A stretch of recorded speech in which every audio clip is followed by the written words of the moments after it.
अस्सलाम वालेकुम पाकिस्तानियों, मैं थोड़ा मेज़बान अजमान शरीफ चौधरी ते मेरे नाल बशीर मेहर साहब।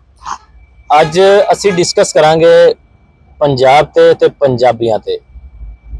जिस तरह के सारे दोस्तों को इलम है कि पंजाबी तकरीबन सारे मुल्क का बोझ उठाया हुआ है पंजाब ने, ते एक मुअम्मा हल नहीं हो रहा।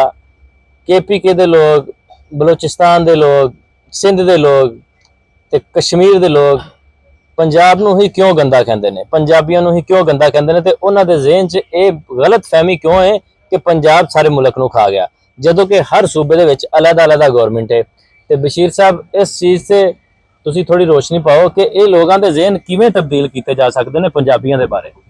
अस्सलाम वालेकुम जी, मैं तुहाडा वीर बशीर मेहर हाज़िर खिदमत हाँ। अज गल्लां होणगीਆਂ खरियां ते सच्चियां,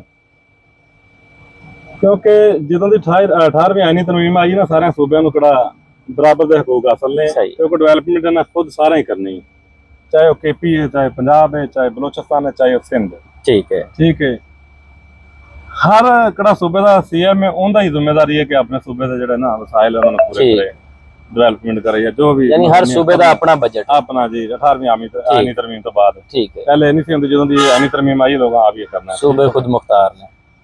दूसरा कश्मीर है, ठीक है, आज़ाद कश्मीर की गल कर रहे हैं, एक मकबूजा कश्मीर, एक आज़ाद कश्मीर। आज़ाद कश्मीर। मेरी उम्र हुण 42 साल हो गई है, ठीक है। असीं छोटे छोटे होंदे सुनते आए कि कश्मीर साडी शहर आ गए, असीं बड़ा सारे नाल लोग कश्मीर दे प्यार करदे ने, असीं बड़ा प्यार। लेकिन जिस तरह असीं वड्डे होंदे आए सानूं समझ आउंदी कि विच कुछ लोग कहंदे सी भी जिस तरह असीं समझने उस तरह लोग नहीं सारे हैगे, ठीक है, मुख्तलिफ ज़हनीयत दे लोग ने। हुण किहड़ी आर्मी है, इहदे च किहड़ी ना नुमाइंदगी इस टाइम ज्यादा पंजाब दी नहीं हैगी, सारे सूबे दी है। ठीक है, लोगों के ज़हन च कि जिहड़ी आर्मी है सिर्फ पंजाबी ज्यादा है। पंजाब बड़ा सूबा, इत्थे लोग ज्यादा ने, इत्थों भर्ती भी ज्यादा होंदी है, लेकिन इस दे बावजूद ज्यादा भर्ती KP ते बलोचिस्तान दे लोग भी आ रहे हैं, सिंध च भी आ रहे हैं। ठीक है। हुण बलोचिस्तान जदों दे असीं छोटे छोटे होंदे उदों सुनदे आए भी महरूमियां दा शिकार है, ज्यादती हो गई, जुल्म हो गया, ये हो गया, वो हो गया। वो एक किहड़ा उपरले लैवल ते किहड़ा इंतजामी लैवल ते सारे मामला होंदे ने, लेकिन जो भी असीं सुनने भी इत्थों मजदूर पंजाब तो गए ने, उधर उन्होंने कार्ड चैक किए, उन्होंने कतल कर दिता, ठीक है, एक शहीद करता। फिर पिछले दिनों एक वाकया सुनिया, एक गड्डी नूं सिर्फ सिंध का नंबर लग्या सी, बलोचिस्तान च गई, अलग बंदा बलोचिस्तान च रह रहा सी, बंदा बलोचिस्तान का रहायशी सी, आपकी फैमिली नाल आया, सिंध च वापस गया, नंबर उन्हें सिंध का लग्या सी, इसे बना ते उन्होंने कतल कर दिता कि यह शायद सिंधी है, बलोचिस्तान वाले ने। ठीक है, असीं अपने 40-42 साल जिंदगी मैं पाकिस्तान के कई जिलों च काम किया कि असीं नहीं कोई देखा, मैं किसी भी पंजाबी ने किसी कश्मीरी या किसी बलोची सिंधी या KPK वाले किहड़ा हकीर नजर आना देखा हो, क्योंकि इत्थे सारे दोस्ती हैं, इत्थे खास करके साडे कोल अफगानी भी बड़े रह गए हैं ते KP वाले बड़े भरा रह गए हैं। पंजाबियों ने सारिਆਂ ਨੂੰ इज्जत दी, प्यार दिता, इज्जत दी, इत्थे रहिंदे रहण साडे विच ही बड़े तलक ते उन्हां नाल प्यार मुहब्बत कदी किसी ने नहीं किया, इस तरह ते लड़ाई झगड़ा नहीं उन्हां नाल होया, ये दूसरे सूबे जुड़ गए।